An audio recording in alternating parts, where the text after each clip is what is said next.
Hey everybody, this is Mike with the One Stop Co-op Shop, and today I'm playing Sorcerer Endbringer. This is the recent co-op solo expansion for the Sorcerer card game.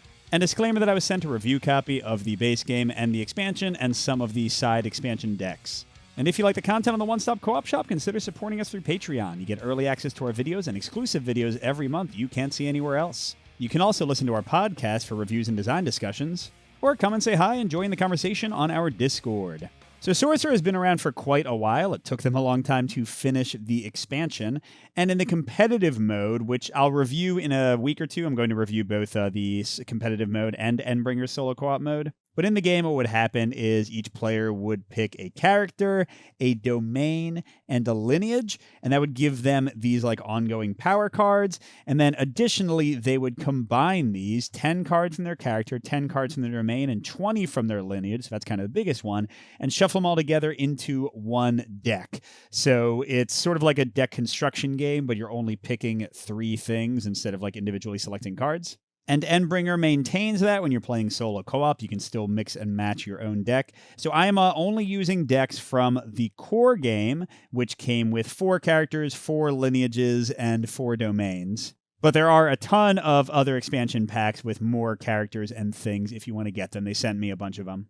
And in both the competitive and cooperative game, you're fighting over 3 areas. So you'll be putting your units in front of these little places, and they'll be putting their units down. Now, in Endbringer solo co-op mode, you're trying to defend your life total. So anytime a monster attacks through, and also like boss powers, they can knock down your life. There's a lot like Gravehold and Aeon's End or that kind of thing. If you go to 0, you lose. Whereas what the players need to do is blow up monoliths. Now, you have 9 monoliths no matter which mode you're playing, but currently I'm playing on veteran difficulty where these monoliths come from the boss and their decks that they selected because they also have a kind of modular thing you select. And these are all hard monoliths. When I defeat them, bad things are going to happen, but you get 1 on each battlefield per player. So since I'm playing solo, you can play with up to 3 players cooperatively. I just got to destroy these 3 monoliths to win, 1 in each battlefield. Now, additionally, we have these standees, although we're laying them down, that will directly influence the battlefields. The Promethean god that we're fighting against, they actually occupy 2 battlefields at a time, whereas we get to put our standee in 1 battlefield, and then certain actions can move them around. That's going to let us use powers in those battlefields and do other fun things. And yeah, I don't really know. I guess I'll oppose him here and start with my guy there. And how the general play of the game goes is you have a ready phase where you just kind of like set things up. And in solo co-op, you also have a spawn phase, although you skip that the first round where the enemy is going to bring out more people. And then the meat of the game is the action phase. The players will have their own hand of cards, and they'll be taking actions and spending energy. So you get 6 actions a turn. That's this tracker here. And then energy is used to play cards. And you'll be playing cards from your hand. You'll be moving cards around, using powers from your character cards over here. Basically trying to influence the battlefield, set up your best units, oppose their units effectively. Because after the action phase is done, you go into the battle phase, and you're going to resolve each battlefield one by one. Going back and forth, units will be activating, and they'll be doing dice-based combat. Although in Endbringer, you don't roll any dice for the enemies. They just deal their value as damage automatically. And that's the basic gist of how the game goes, taking a bunch of actions, having some battles, taking some more actions, having some more battles. Now, I mentioned that the boss has their own modular structure, but again, I'm playing on veteran difficulty. Good chance I'll lose this. So the Nemesis is going to have their own unique deck. These are not shuffled together. And cards from this are going to be flipped after each of my actions. So I take an action, flip a card. I take another action, flip a card. And they have quick little effects like dealing damage automatically or boosting their minions or that kind of thing. The archetype, on the other hand, in this case the Hellraiser, is where their minions come from. So this is their entire army. So these are like the actions they perform, and these are the minions they summon. They're going to get some free ones of these every round at the start of the round. And then I picked the simplest scenario. It's basically just going to spawn a bunch more minions, and if we go to round 6, then we lose the game. And just to talk about each of these briefly, so my Nemesis is Erlich Khan. He's the most straightforward one. A lot of his effects are going to give him these rage counters, and whenever he has 5 rage counters, they all go away, and we take 5 direct damage. Direct meaning it has to go to our life total and bring us closer to losing and can't be taken on our units. The Hellraiser's big thing is he's going to be putting Omen tokens on units. Omens are these pentagram tokens here, and on the reverse side is damage. That's important for his mechanic. For regular players, these are used to mark damage on units, and the omens are things you can gain from playing cards and other effects, and you can use them to reroll and for other mitigation. But he puts these omens on his units, and then when they attack, he can flip them to have them do special stuff, but then they might be killed by their own attack after they resolve it, because this still counts as damage on them, the omens they flipped. And then leading the invasion, like I said, is very simple. He's just going to be summoning extra units, basically, and doing extra damage. But these can get quite a bit more complicated with all these special mechanics and like special ways they influence the battlefield. I'm just showing you the simplest stuff here.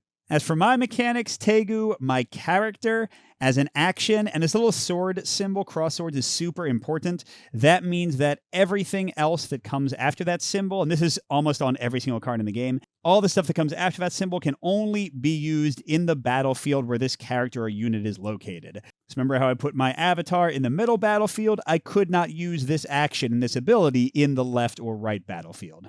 But yeah, his basic ability is, once per turn, I can exhaust his skill card to play a minion from your hand and draw 2 cards. Usually playing a minion is one action and drawing 2 cards is another. You don't get free card draw in this game. So this basically saves me an action a turn and keeps consistent cards in my hand, which combos well with the Outcast Sanctuary, my domain in Paris, which is represented by rats because I have a bunch of like rats and little monsters in this one.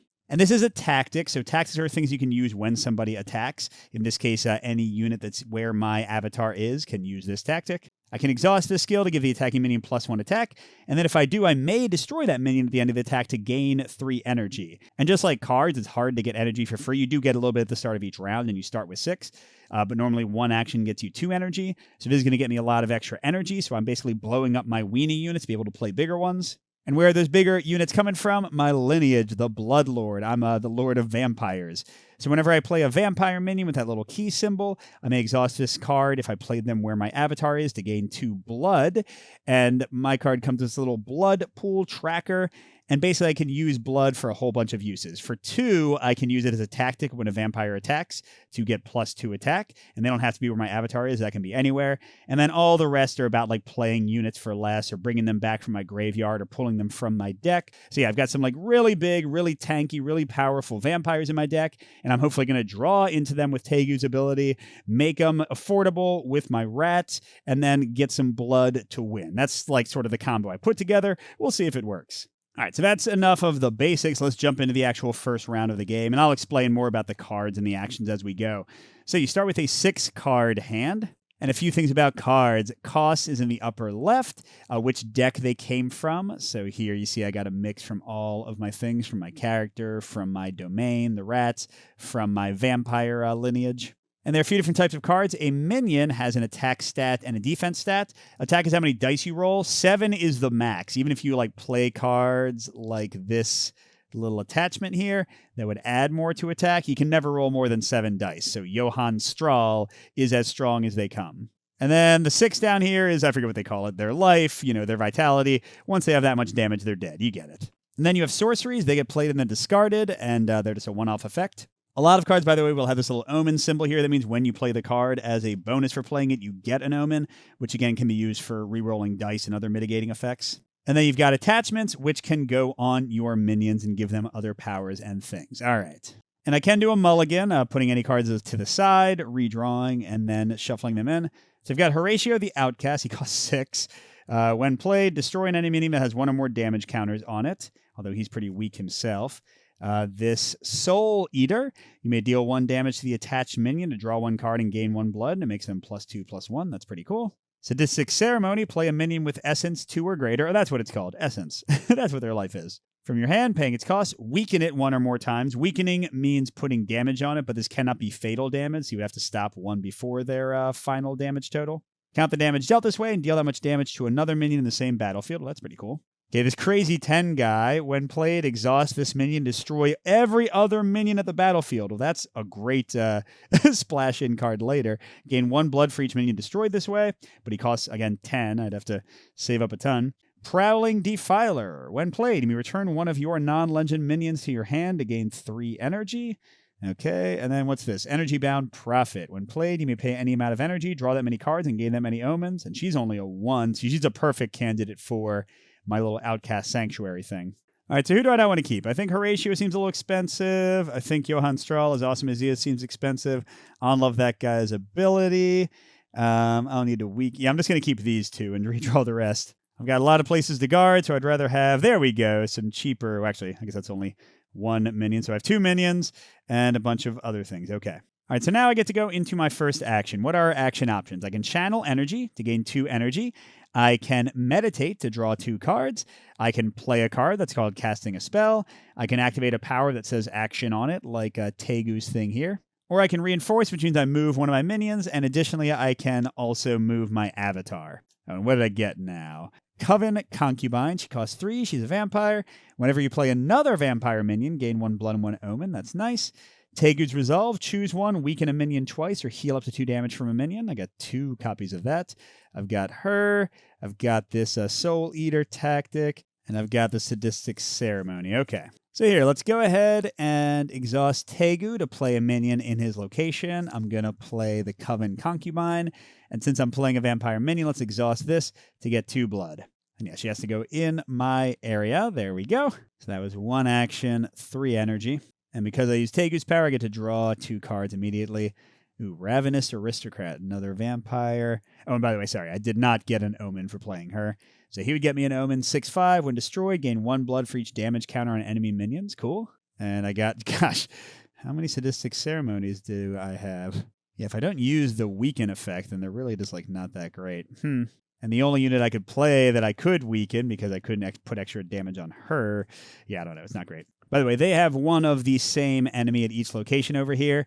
So it's a 2/5, but at the start of battle, I put 2 omens on the minion, which is going to let them use the Hellraiser's ability to boost themselves in some way. Also importantly, in the one battlefield where the Nemesis is not, we go first if we have a unit, so we get to attack first. In every other battlefield, they go first. So like this guy would attack before she could attack. I'd say he's doing an action. So this says Earthshaker, exhausts an allied minion. And the double sword icon is because he's across 2 battlefields, so it would have to be anywhere in any of these battlefields. Exhaust an allied minion. If I can't, I have to generate a rage counter. So this sucks. She's exhausted and won't get to attack in the battle phase. Oh well. All right, now what do I want to do? I'm actually not in a great place now that they exhausted my only unit. I could save up energy to get him out. He'd probably be able to deal with one of those guys by himself. Or I can get her out to try to use that tactic and just blow her up to get more energy for me. But that would have to be in the same location as my avatar unless I take a reinforce action to move him. Well, sure, let's go ahead and play her, I don't know, in the same location as the vampire. And I can pay any amount of energy to draw them many cards and give them many omens, but now I'm just going to keep my energy, I think. Okay, and then they make me take damage equal to the number of rage counters on Erlikon, which is 0. So at least that was a nice little card. By the way, down here is used when his enemies attack, and down here is used when I get a critical hit on their monoliths. If any of that stuff happens, I'll explain that. Okay, I got 4 actions left. If I save it up to 4 and then 6, that would be 2 actions, but then I could play the Ravenous Aristocrat. So that's maybe a good idea. So sure, let's just do a channel energy action. And then whenever an allied minion becomes exhausted, generate a rage counter. So these are super annoying. They're called conditions. They don't do anything right away, but they go next to the Nemesis. And they have this value down here, a 3. So this is in both of the areas that the Nemesis is located. So this is going to mean allied always means me and enemy always means them. So it's not like his allies. It's just my people. Whenever one of my people becomes exhausted to attack or from any other effect in his area, he'll get a free rage counter. Remember when 5 of those build up, they'll do 5 damage for free to my base. And also they trigger other card effects like you saw earlier. To get rid of this, the 3 value means anytime one of my units attacks, if I have at least 3 of those omens, I can spend 3 of them as a tactic with that attacking unit to burn this away. So that's how I can get rid of them. Yeah, that's a little annoying. Okay, let's get enough to play our vampire friend. Okay, and they... Oh my gosh, exhaust an allied minion, piece of crud. So she is not going to attack anymore. And he gets a rage counter because of his whole exhaust a minion fueled by hatred ability. That was terrible for me. Now I don't have anybody to use my cool power with. That was going to give me a bunch of energy. Arrgh. Well, whatever. Whatever, it's fine. So I could play the guy now, but I might as well get some energy because I'll need some anyway and see what his second to last action is. Okay, whenever there's another freaking condition. Whenever an enemy minion attacks, remove a rage counter from Erlikon to give that minion +2 attack. So it'll get rid of rage counters, but have them just do 2 more damage anyway, so it's not really better. Okay, for my last action, I'll play my Vamp. And I think I'd rather play him in the one battlefield they don't get first strike. And I get an Omen, that's my second, so not enough to get rid of any of his powers, unfortunately. And there's a guy that when he's destroyed, I'll get blood for damage on them. Okay, and their last action, remove all rage counters from Erlich Khan, which is 1. Heal each monolith and enemy minion by an amount of damage equal to the number of counters removed this way. Great, nobody had any damage, so thanks for nothing, buddy. And now he won't have any rage counters to boost his minion's attack. So that actually worked out kind of okay for me. All right, so that's the end of the action phase. Now we go to the battle phase. Let's kind of move everybody up a little bit so you can see better. So remember, in this battlefield, I get to attack first. In the battlefields with him, he gets to attack first. And all of these guys at the start of battle get 2 of these Omen tokens, which means they'll be doing 2 damage to themselves, but getting some kind of boost from it. Although importantly for the Hellraiser, if the resulting damage from flipping Omens is not lethal, one of them flips back after the attack, so they keep 1 Omen. So my guy goes first. He's attacking for 6, and unfortunately I'm not in his area, so I can't use my little +1 attack tactic. So here's what the dice look like. You've got 2 miss sides, 2 single skull sides, 1 double skull side, 1 red critical side. The single and double skulls is just that much damage. Criticals happen before regular damage. And whereas the boss automatically assigns black skulls based on this little priority list, red criticals you get to assign wherever you want. So it's like the only way to finish off units and that kind of stuff usually. And if you use them to attack monoliths, you get to draw a little bonus card from the enemy. Although with Erlich Khan, sometimes they're actually negative. Anyway, let's see how this goes. Oh, that was a lot of crits. So you've got some mitigation. You've got this fate counter. Each player gets this in cooperative, whereas it passes back and forth as a first player counter in competitive play. And you can flip it to reroll an entire roll. I don't want to do that. You can also spend on a 1-for-1 basis Omens to reroll individual dice. I don't think I need to do that either. This is pretty good. So first I have to put my crits down. I'm doing 3 damage from crits and then 1 regular damage. But how the boss is going to prioritize damage is first he'll put damage on his units, and he doesn't care. Like, you can pick whichever unit you want. It's very open how you put the damage down, but you can't do fatal damage. These are with the black skulls where technically he's picking where they go. And then once all the units have only 1 hit point left, 1 essence left, then the boss will let you start hitting the monoliths, and then if you blow up the monolith, you can finally finish off their units. But here I've got 3 crits and 1 skull. And the big thing is I want this guy to only have 2 essence left so that he'll kill himself when he attacks. So with that being the case, I'm going to put 2 damage on him of my crits. The third crit I'll put on the monolith, because whenever you do a crit and choose to put on the monolith, you get to flip a card. And yeah, like I was going to say, every other nemesis only has positive things down here at the bottom. Erlich Khan just gets pissed off at you sometimes for critting his monolith. So here I take 2 direct damage, which translates to 2 automatic damage on my base. Great. And then I had 1 skull, which the boss assigns. And since it's not going to be fatal damage, it goes here. All right, and now it goes back to him. And if we had more minions here, it would go back and forth. 1 minion attacks, 1 other minion attacks on the other side. He's going to attack with his 2 attack currently. But now we do a little mix of Nemesis and Archetype. We flip the top card of the Nemesis to look at this icon here, which is going to correspond to Tactics on the Archetypes board. So Nemesis deck, Archetype board. Here it's flip all omens on the attacking minion. It gets +2 attack for each counter. Flip this way. Holy crud. Nope, we're not going to do that. So you can use omens as many times as you want to have them redraw. Let's get something not quite so devastating. It was another blue. Let's use our other omen to draw 1 more time. There we go, green. Flip all omens on the attacking minion. Take direct damage equal to the number. Okay, so that's just 2 extra damage instead of 4 extra damage. I can handle that. So 1, 2 direct damage. Takes us down to 26. And then he's doing 2 regular damage, his attack stat there. And for regular damage, you can freely assign it to units at the battlefield. You can't, like, put it somewhere else. Or put it on your global damage, like your main damage life. So here I'll take both on this guy. He'll be fine. And now after he flips all his stuff, he is actually dead, so he's discarded. But remember, if he had, like, had just 4 damage out of 5, one of these would have turned back to an omen for next turn. Okay, so that one went great. Here, not going to go so great. We don't get to attack. He's going to attack for 2, and let's see what his tactic is with his 2 omens. It's another blue, which would be +4 attack again.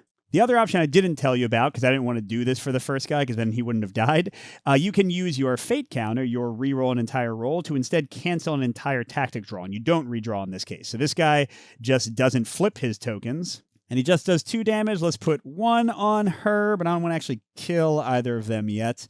will go to 25. By the way, you can hold up to 4 people on each battlefield. So, like, eventually I might not want to have these people be alive, but for now they're useful. Oh, wait a second. I did not realize. I should have read the rules better. You only resolve the, like, little archetype things in the 2 battlefields the guy is located in. So this person would not have benefited at all from that. So let's just say everything that happened over there happened here instead, because it would have been about the same. And this guy would have just attacked for 2 straight up damage. He would have never had a chance to flip his tokens. There we go. I mean, clearly the cards would have come out in a slightly different order, and, things might have been different, whatever. Okay, then we go to the end of round effects, and if we have any, we resolve them. The big one for the Nemesis is anything for his current scenario. Round 1, nothing happens. At the end of round 2, they will spawn a minion into each battlefield with no enemy minions, so we don't want to fully finish them off. At the end of round 3, we'll take global damage equal to the number of enemy minions, so there we do want to kill them all off. But yeah, so this will move down to round 2, and we got to remember that might happen. Oh wait, crud, I just realized. Things would have been way in different order because the Inferno Tyrant would have attacked first over here, which means he would have flipped both his things and then flipped one back, which means I would have had to do all 4 of... No, I couldn't have finished him off because I would have had to do my crits first. So crud. Well, we'll keep it pretty much the same. We'll say that he has 3 damage on him. Oh, no, I guess it would still be 4, wouldn't it? And yeah, then the 1 crit that didn't actually help us much on the monolith. I don't really know what I'm doing here, y'all. Sorry. I won't do any more takebacks. We'll let it lie as it is. And also, he did get a free rage counter after that guy had already attacked, so they couldn't use Tempered in Pain because one of my minions became exhausted where he was. Maybe it would have been better if I had stayed over here. Oh, that's right. There should be a guy over here. I never killed him. And he would still have both of his tokens. Okay, so we're just doing one here. What is it? A Rampaging Piercer. 2/5. When played, put 2 omens on this minion. Ongoing. At the end of battle, flip 2 damage counters on... Oh, wait. He heals 2? He flips 2 damage counters back to omens, so we got to finish him off. Okay, and then over here, an Essence Harvester. Man, they really love these 2/5. They have so much health. When played, heal 1 damage from each allied minion. For each damage healed this way, put an omen on this. Oh, that sucks. So he heals this guy 1 and gets 1 omen on himself. Nice job, you butthead. And that guy's just chilling by himself. Okay, now we go to the ready phase. So we get a free omen. We flip our fate counter back over. We get a choice to either take 4 energy automatically or roll the d8. Now, this is more interesting and competitive because you and your opponent both get the amount of energy rolled, so it's even. Here, you just sometimes get lucky and sometimes don't, but let's roll the dice. Hey, 7, that's great. So I'm at 9, yay!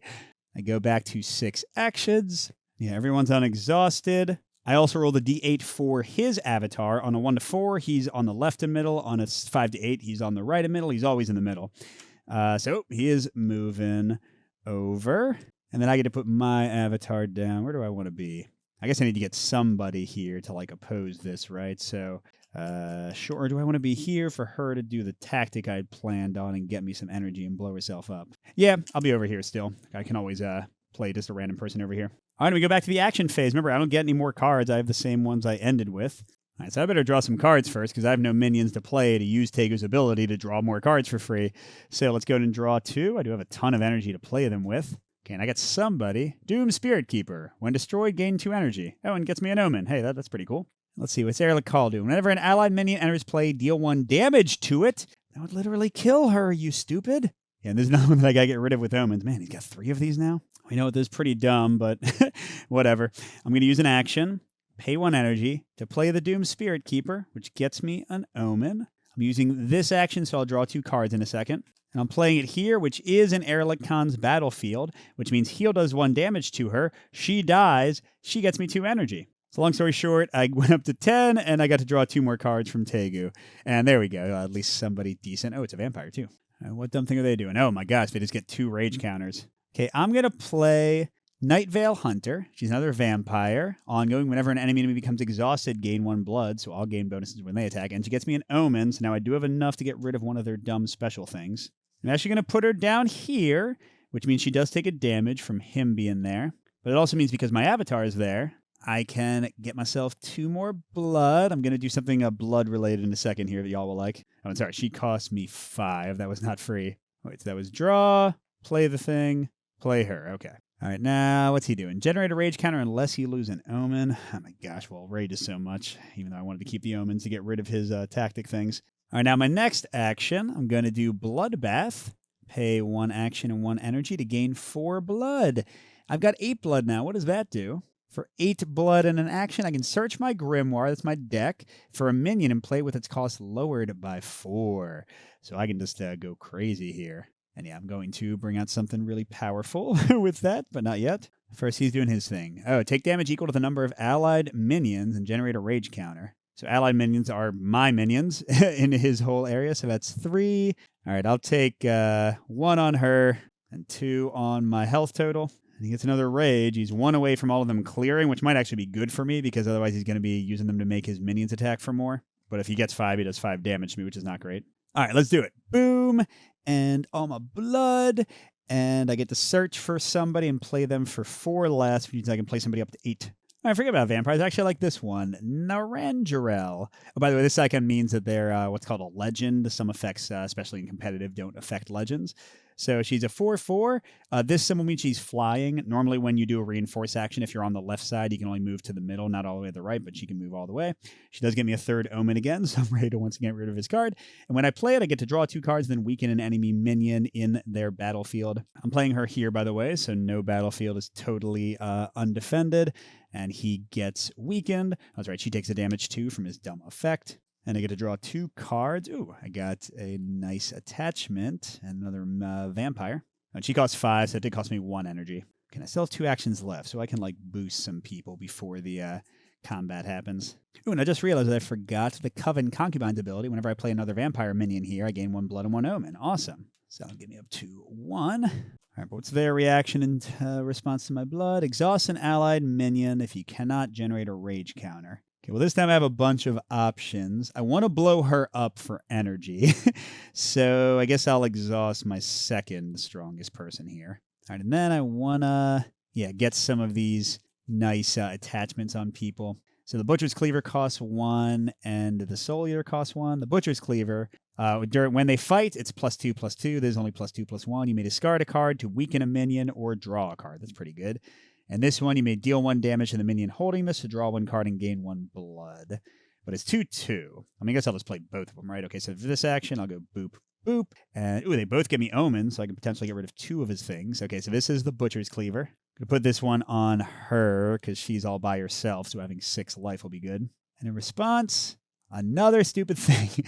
At the end of each battle, in each battlefield, generate a rage counter. But it only costs 2 to get rid of, so that's easier. Okay, and she's already got 6 attacks, so I don't want to get her above 7. So let's put a Soul Eater on the Night Veil Hunter. Get her to a max 7 attack. Although she's already strong, but I would kind of be wasting it a bit. Yeah, let's put it on her. Gets me down to 1 energy, and I get a 6 omen. And what are they doing? Just doing 2 direct damage to me. All right, so I'm down to 19. Ouch. Okay, we're going to the battle. So here, his guy is first. So he's going to attack for 2, although probably more. Because he's got rage counters, he's going to spend 1 to make this guy attack for 4. But now since he's in his area, he's also given him a tactic, which is the blue one, Crud. So he's actually 8 attack. And then one of these is going to flip back because he's not dead. 8 attack ain't great. 8 attack ain't great at all. Let's go ahead and get her near death. That's 3. And take the other 5. Jeez. Brings me down to 14. I got to get rid of that that one that lets them spend rage counters to do damage. Okay, then speaking of rage counters, I'm going to attack, which exhausts my person and gets them a rage counter. That's their 4th.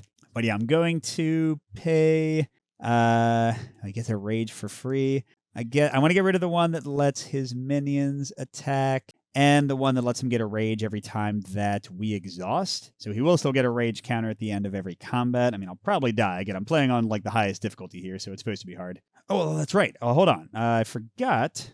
I could have used this and flipped it to have like that effect not entirely happen. So let's say that I did that because that would make sense here. So he did 4 less damage. So I'll just get all of it back to my base and leave her hurt. And by the way, I did have to spend 6 omens to get rid of all that stuff.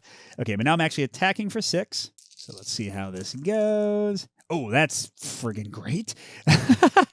Wow. Yeah, that's 6, 8, 9. So I got to do the crit first. Let's definitely put that on the monolith to get the like free bonus card draw. Hopefully it won't be bad this time. There we go. You may draw 3 cards. See, that's a nice effect. Thank you, Erlich Khan. Okay, and then he's got to take 4, 6, 8. So he weakens this guy to the max, which is 1, 2, 3, and then puts 2, 4, 5. So this monolith is 6 out of 9. And there is still a guy on this battlefield, so they're not going to get a free spawn from leading the invasion. I want to make sure that doesn't fire off. And then at the end of the battle, because they still have this stupid thing, and this one does not have a sword, by the way, so it is going to affect the third battlefield too. He gets a free rage. Whoops, that's 5. Boop. Now we're down to 13, which is why it was important for me to cancel that tactic and not take so much damage. Okay, now we come to the middle. They always have the highest value enemy attack first. So this guy's going to go. Oops, and he gets 2 more omens. Oh, and that other guy should have 2 more omens too. Oh, Jesus. I need to find a way to do damage before they attack, which is probably not going to happen. And that's right. This guy is going to heal 2 at the end of the battle if I can't finish him off. All right, so this guy is attacking.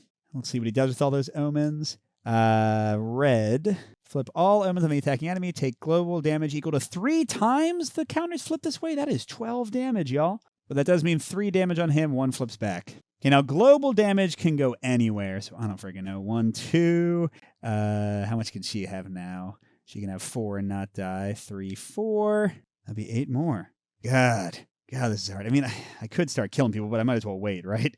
So yeah, all right, we're at 5. Sorry, yeah, hard difficulty is actually hard in this one. I perhaps maybe should not have played the hardest mode right away. All right, now I need to try to kill that guy if I can. So let's have 7. Oh, whenever an enemy mini becomes exhausted, I gain 1 blood. All right, so let's have 7 attack lady go. See if we can roll awesome again. That would be lovely. Okay, that's fine. Again, I can't use my fate thing to reroll. So I get 2 crits and then 2 automatic damage. The big one is making sure that guy dies when he flips. So I'll put 1 crit on him, then 1 crit here to draw, gain an omen, okay. And then for the 2 automatic damage, which has to go on his minions first, he'll get that guy there. And now they're going to attack. What evil effect will they have? Blue, that's plus 2 attack for each counter flipped. All right, so they die, but they have 6 attack first. Yipes. Okay. Oh, we do get another blood from when that guy flipped. Or exhausted, I mean. Yeah, 6. I don't know. I guess I want her to still attack, so I'll kill both of them. And then take 4 damage. I'm so dead. Oh, this was a bad idea. And hey, I finally get to do this thing I wanted to do. I can exhaust a minion to give it plus 1 attack, so she'll have 3 attack. And then I can blow her up afterwards to get 3 energy. Here we go. I'm going to do something. That's actually pretty good. Now, they'll let me put 1 on the enemy. And then the other 2 have to go on the monolith because they don't want that guy to die. Okay, now we're over here. Oh my gosh. If I can get 2 crits, I can kill that guy. So you know what I'm going to do? I go first, by the way, in this battlefield. I'm going to, even though he has 6 attack, and it's a bit of a waste, spend 2 blood. That's the topmost thing. Gives a vampire plus 2 attack. Come on, give me 2 crits, even though I'm probably going to die anyway. Oh, I got it. Oh, well, that's a pretty terrible roll otherwise, but I'll take it. So 2 crits do let me defeat this guy before he goes off, and then the final one has to go there. And then this guy attacks. He does not get boosted because he's not in the battlefield with the boss. So he's just doing 2, but oh, I can't take it. I'm dead. Oh, man. Yeah, so that was a shorter play than I intended because I played on too high of a difficulty.